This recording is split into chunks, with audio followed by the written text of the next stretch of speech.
Missouri School of Journalism. Welcome to Global Journalist. I'm Jason McClure. The struggling nation of Yemen is on the brink of what could become the worst famine the world has seen in decades. Now, one misconception about famines is that they're usually caused by natural disaster, like droughts.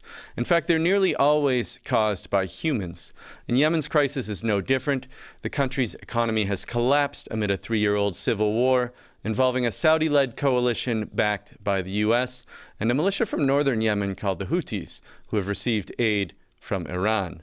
Now, more than 3/4 of Yemen's population of 29 million is in need of humanitarian aid. Of that group, about 8.4 million are what the UN calls, quote, severely food insecure and at risk of starvation. Now, to make matters worse, it's increasingly clear that the humanitarian disaster in Yemen isn't an unintended side effect of the war, but a deliberate effort to starve the population.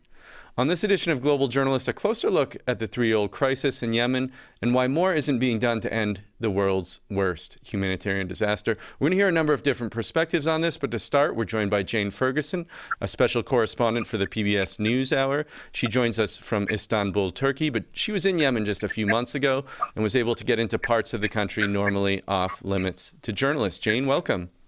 Thanks for having me. Well, as I mentioned, you were in Yemen earlier this year, and you would think there would be a lot of media focus on a humanitarian disaster of this scale and scope, and that's not actually the case, especially in northern Yemen. Talk to us about what the challenges are of reporting from there. There are a number of challenges. There are a number of reasons why you don't see a lot of images from there. You don't see a lot of major network reports from that part of the country, and it's important to point out that part of the country has around 80% of the population. The majority live in Houthi-controlled areas. One of the reasons is that the Saudi-led coalition that the United States supports, it has made great efforts to make it difficult for journalists to access that part of the country, to be able to fly into Sana'a, for instance, the capital that is held by the rebels, that only United Nations flights are allowed in there, and those it's banned for journalists or human rights researchers to get on those flights. That makes access very difficult. It makes it more banned dangerous. By who? Who is preventing journalists, human rights researchers from getting in? The Saudi-led coalition. The Saudis control the airspace because of the blockade on Yemen. So they get a say on who gets on what airplanes and who's allowed on the manifest of specific flights. So they get to approve the flights that are allowed to land into Yemen. Journalists aren't allowed on those United Nations flights. So some journalists, like myself and some others, have been allowed onto flights into Aden, which is within the coalition-controlled areas of Yemen. But then in order to get into rebel-held areas, we've had to smuggle ourselves in. It's a dangerous way, and it's very difficult to be able to do that. That puts major news organizations off. It's risky. It's very difficult to do. It's a logistical challenge. On the other hand, there's also, as has been discussed widely, not as much attention focused on Yemen generally as a war. I think that, certainly stateside right now, international news generally is struggling to compete with the constant noise and updates coming out of Washington, D.C. and the White House there. So, foreign news hasn't exactly been high on the agenda lately. And for Yemen, I think it's a hard sell for some of the news organizations to understand exactly how the United States has a role in this war and how it's relevant to the news agenda in the United States. Well, I wanted to ask you about the humanitarian situation there because you did get sort of extraordinary access by smuggling yourself in to these Houthi-controlled areas. You met this 11-year-old girl, I think her name was Maimona Shagadar, in a health clinic there, who was in really awful shape. Tell us her story.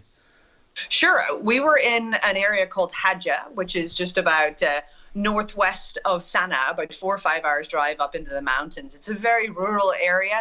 It's a province, and we were in the capital town called Hadja as well. In the main hospital there, we were in the children's ward. As with all children's wards in Yemen that you seem to visit, they're largely basically now malnutrition wards. You go to these children's wards and 90% of the patients there are malnourished or outright starving. And we were filming there for the day. We just arrived about an hour or two before. We'd been filming for a little while. Some of the cases there, mothers and babies. And a young man in his early 20s, himself very, very thin, came sort of racing in, holding what looked like a little bundle of clothes, and just sort of gently sat it down on one of the gurneys. And it was an 11-year-old girl called Maimona, and she was purely she looked like a little bag of bones and skin, and she was still breathing. For a horrible moment, we thought that she might die, and the nurses came rushing over. They gave her IV fluids. And as we were filming this, and as we spent more time with her and her brother, we got to understand the story of what had happened to this family. Her mother came the next day as well. And we found out that effectively Maimona was coming from a household that had run out of any income over 2 years before. Her father, and this is what's so tragic about her situation and so scary for Yemen, is that her father had been a school teacher at a government school, which would have meant effectively they would have been a fairly middle-class family. And yet here their children were starving because any government salaries that many people worked for the government as bureaucrats, school teachers, office workers, those salaries stopped 2 years ago. And so effectively the family had run out of any real way of feeding themselves. And as we know the world over, that it's children who suffer first. And Maimona was simply horribly malnourished. And as we've seen with thousands of children in Yemen, being malnourished made her very, very unwell, which made her sick, which made her dehydrated, which brought her to the brink of death by the time her brother had got her to this hospital. Yeah, I want to pick up on that point, because you reported that 11 years old, she weighed 24 pounds, I believe. But if you could, I mean, you were touching on something here about the collapse of Yemen's economy, and in some ways that sounds somewhat different as a cause of a famine here. I mean, what's striking to you about what is causing this famine? It is an economic collapse. Effectively, what Maimona's case, what her family's case shows is that, we know there's food in Yemen. There's plenty of food. You visit restaurants and markets and stalls and supermarkets. There's plenty of food. What is being denied, what is being taken away from people is the ability to buy any food. People have no incomes, effectively. That's because the economy has collapsed, and the economy has collapsed as a result of the war, but not simply because there's fighting or because there are airstrikes. The economy has collapsed because of the tactics of this war. Effectively, Houthi-controlled areas have been cut off. Government salaries. Now, the government of Yemen was the biggest employer by far before this war happened. It was a huge bureaucracy. If one person had a job in the government, they could be supporting 20 family members. Those salaries were cut off 2 years ago whenever the internationally recognized government moved the central bank to the south. So there have been tactics that have cut off people's income. And our time grows short. I'm sorry, I don't mean to cut you off, but these are tactics that have been employed by the Saudi coalition that has been supported by the U.S., the U.K., other Western allies. That's correct. They're supported logistically. We know that they're supported with weapons, intelligence, and logistics.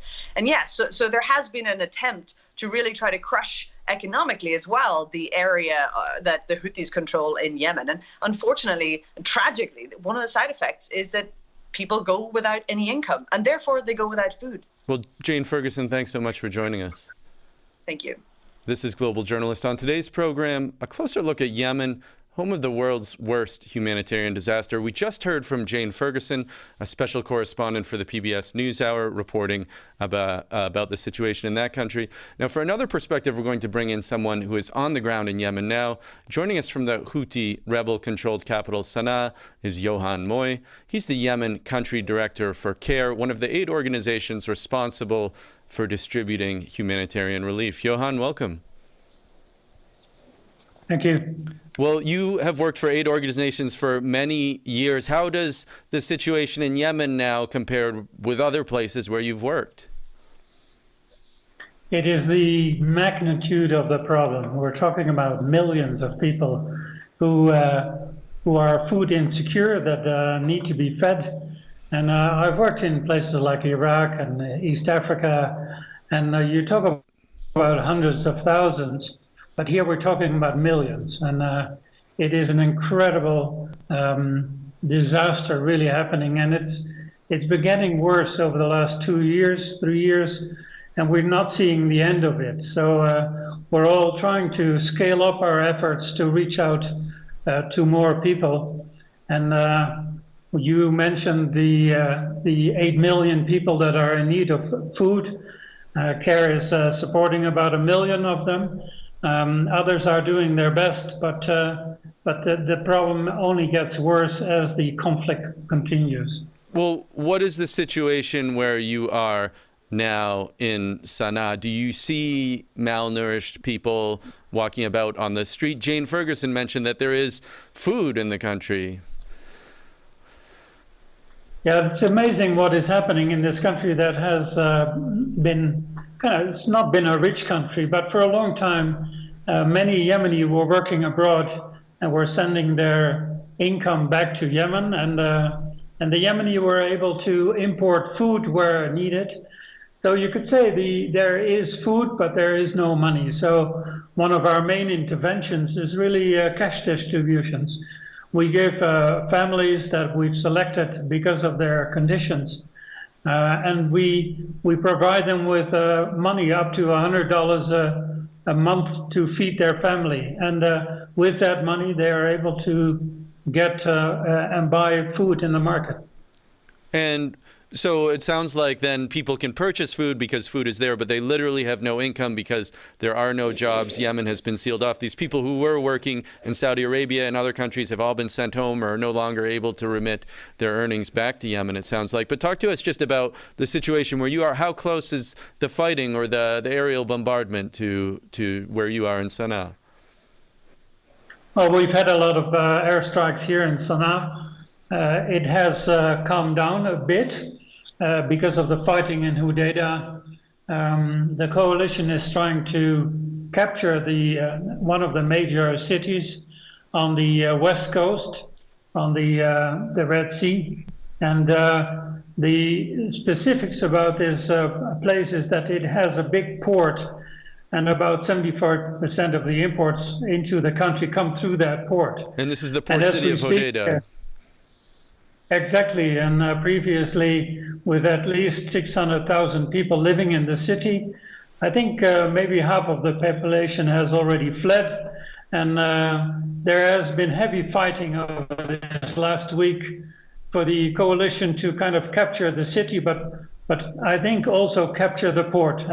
But what we fear is that commercial imports and humanitarian imports will come to an end, and that would create an immediate disaster on top of what we already have. So this port then, which is controlled by the Houthi rebels who control most of the population in Yemen, it sounds like it's sort of the lifeline for food and supplies coming into the country here. But I just want to touch on something that Jane Ferguson raised in the first segment. And it sounds like, sort of unlike maybe some other huge humanitarian crises we've seen, one of the biggest threats to civilians in Yemen is inflation, of all things. Can you talk to us just about how price increases and the devaluation of the currency are impacting people? Yeah, up to about 3 months ago, the prices were relatively stable. The exchange rate was about 500 Yemeni rial to a dollar. But we've seen over the last couple of months that there has been a huge hike in prices. The exchange rate in the black market is now about 700 rial to a dollar. And you can tell in the market prices have gone up.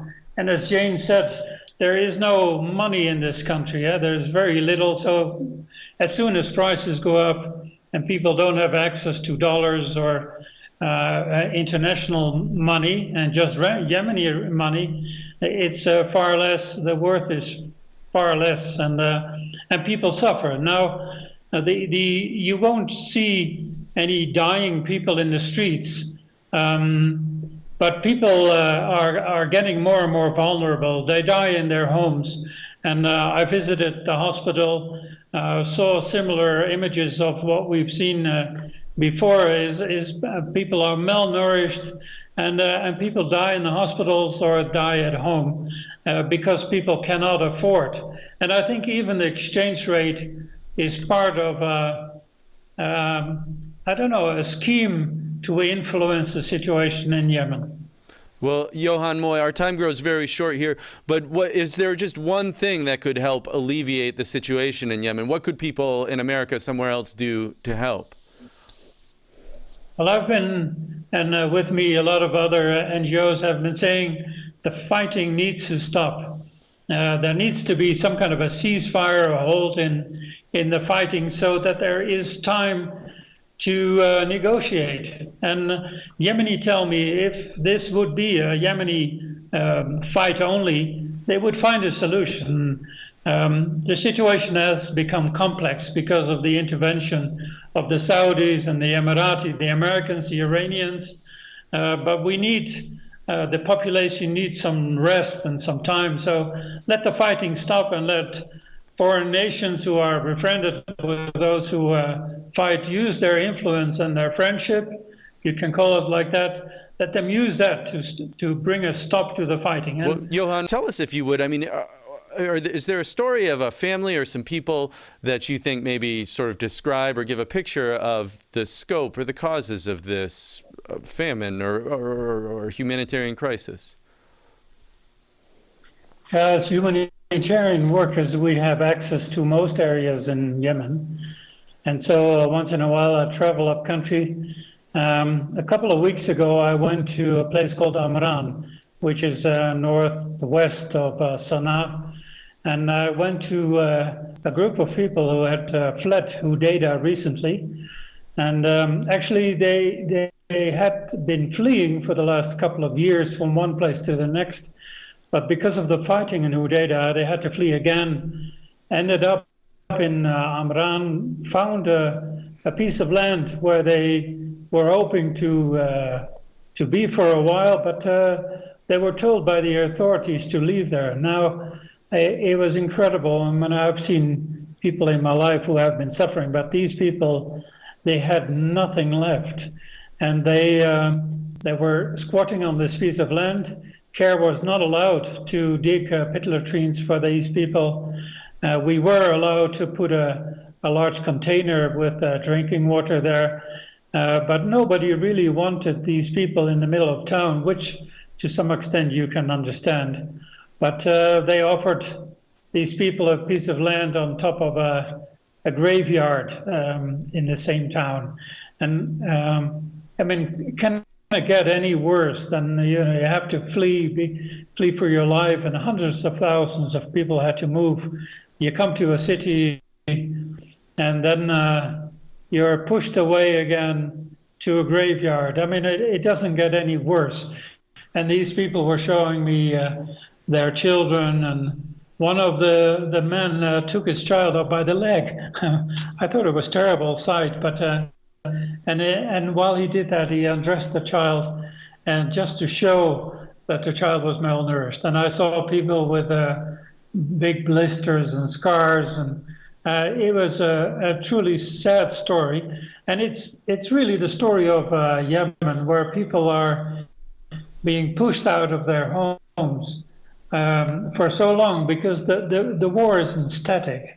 The war is, it moves. There's about 30 different fronts in this country, and as soon as one of the party moves, a lot of people have to leave their homes and have to flee. So in Yemen, there are about a couple of million people who have fled their homes. And although the Yemeni in general are very generous and hospitable, they will share for a long time. But there is so little to share. And I feel that this war should really stop. They call it a man-made disaster, and it is truly a man-made disaster. And we can handle, for the short run, a famine like this by handing out food. But the fighting parties should really come together without trying to win it. Well, thanks so much for that, Johan. You're welcome. A reminder that you're tuned into Global Journalist. I'm Jason McClure. On today's program, we're talking about Yemen, where a brutal civil war has led to the world's worst humanitarian crisis, and more than 8 million people are facing starvation. If you're interested in more Global Journalist, check us out online at globaljournalist.org. There you can find our archives and additional coverage of underreported international news and human rights issues. You can also like us on Facebook, where we live stream, follow us on Twitter, subscribe to the podcast on iTunes, or see our videocast on YouTube. Now, to expand our discussion, we're going to bring in another person who has been following Yemen closely. Joining us from Beirut, Lebanon, is Heba Kanso. She's a correspondent for Thomson Reuters, the Thomson Reuters Foundation, who covers the Middle East. Heba, welcome. Thank you. There's a technical definition of what the UN and aid organizations officially refer to as a famine. And in Yemen's case, it sounds like it's not quite there, but almost. So explain to us in layman's terms about how this is defined. Sure. So within my reporting, I've noticed that a lot of NGOs and groups, they use the word on the brink of famine, or sliding into famine, or the edge, or facing famine. They're very careful not to say that Yemen is in famine now. And the United Nations uses guidelines known as the Integrated Food Security Phase Classification, IPC. And three main things need to be part of that. So at least 1 in 5 households have to be facing extreme lack of food. And more than 30% of children under 5 have to be suffering from acute malnutrition. And the last thing is at least 2 people out of every 10,000 have to be dying every day. So there are specific guidelines that the United Nations does follow to declare famine. And as you know, the last time this was declared, the man-made famine, was in Sudan last year. So it is a very politically heavily charged word, and it has not been officially used. But like I said, we've been hearing this from across all groups and all NGOs, that they've been saying brink, sliding into, edge, facing. So they've been very careful not to actually say that it is declared. One of the areas that is most significant in Yemen is that there's been this huge outbreak of cholera there. What do we know about the scope and scale of that? Well, we do know based off of, again, my reporting and talking to humanitarian aid agencies, is that the situation was pretty awful last year when there was a blockade, because with cholera, it is treatable. And that's what's sad about it, is that so many children are the ones that are most vulnerable and are the first to be hit by this. And then this year, the World Health Organization had said that roughly 10,000 suspected cholera cases are now reported per week, which again is something that is treatable, but it does get affected when things are blocked, like clean water and access to medicine to actually help this situation. So it is a deadly cycle for children. We know that Yemen's government had been the biggest employer in the country. We know that after the central bank was moved from Sana'a under Houthi control to Aden a couple of years ago, where the Saudi coalition is in charge, the government just stopped paying the salaries of all civil servants, doctors, teachers, as Jane Ferguson referenced. How did that impact the civilian population?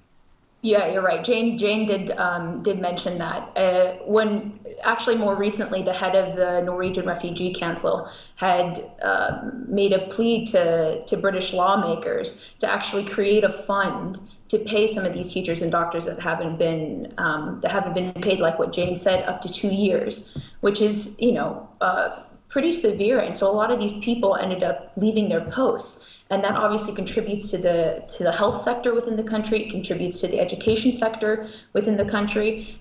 You also have like a lack of people who are in these positions. So in order to help bring back people into these sectors, that's what the head of the Norwegian Refugee Council had recommended. But it is, like also what Jane mentioned, it is a cycle within the economy. There just is. There is no money. People don't have money to buy food. People don't have money to pay people. So within these, public sector jobs, people are not getting paid. And Heba, of course, as you mentioned, vulnerable people are most affected by this sort of crisis. You've done some reporting on how a certain group of women especially are being affected in Hodeidah, this port city where a lot of fighting is going on right now. Talk to us about the risks to them there. Sure. In particular, it's pregnant women, pregnant women who do need medical care and who eventually need breast milk to feed their babies. I spoke to one woman this year who fled Houthis period because she was so worried about her unborn child as well as her children who she had, because first of all, there was fighting, so it was an unstable situation for her and her family. And second of all, she didn't know what was going to happen the next day. I mean, we spoke over WhatsApp, and there was a lot of fear for her, because providing for her family, I mean, just the basics of getting bread and water. And it's like that, with anybody who reports on this, whether you're inside the country or outside of it, it's very clear that people don't even, to buy basic water, food, those baseline necessities. And they obviously affect the most vulnerable, like we had just talked about, children who are malnourished, children who are desperate for food, women who are pregnant or who are nursing that need that care that is really not available, especially in Hodeidah, where it has been a very volatile area. Obviously, the fighting has calmed within the last day or two, but it is a very, very difficult situation for these vulnerable people, based off of what humanitarian workers say. And Heba, if I could ask you, I mean, this war is very much seen as being sort of thought up and carried out by Saudi Arabia's crown prince, Mohammed bin Salman. And we know that some of the politics and perception around him has changed since the killing of the journalist Jamal Khashoggi. I mean, can you tell us if, is there any reason for optimism that this war may be resolved peacefully in the coming months? Well, what is a fact in all of this, especially as a journalist that has been reporting on Yemen from Beirut, is that Jamal Khashoggi's death has definitely put a spotlight on this issue, because Yemen was brought into focus, and Yemen's involvement within the war was brought into focus. So all of that had a tumbling effect, and then that has caused the West, like the United States and the UK, to try to put an end to this with a ceasefire. So his death really has put this war more into a spotlight, and whether or not his death is going to be the factor that changes the outcome of this war, or puts an end to this war, I can't say that as a journalist. But what is very much true is that his death has definitely put the war and put the people involved in this war and the countries involved in this war under a very, very clear and sharp microscope. Well, Heba Kanso, thanks so much for joining us. We're out of time for this edition of Global Journalist, a production of the Reynolds Journalism Institute at the Missouri School of Journalism and KBIA Mid-Missouri Public Radio. Many thanks to Jane Ferguson, Johan Moy, and Heba Kanso for joining us. Our assistant producers for this program are Chris Croonan and Jaye Shi. Yanxi Shu is our supervising producer. Maggie Duncan is visual editor. Aaron Hay is audio engineer. Travis McMillan is director. For all of us at Global Journalist, I'm Jason McClure. Thanks for tuning in.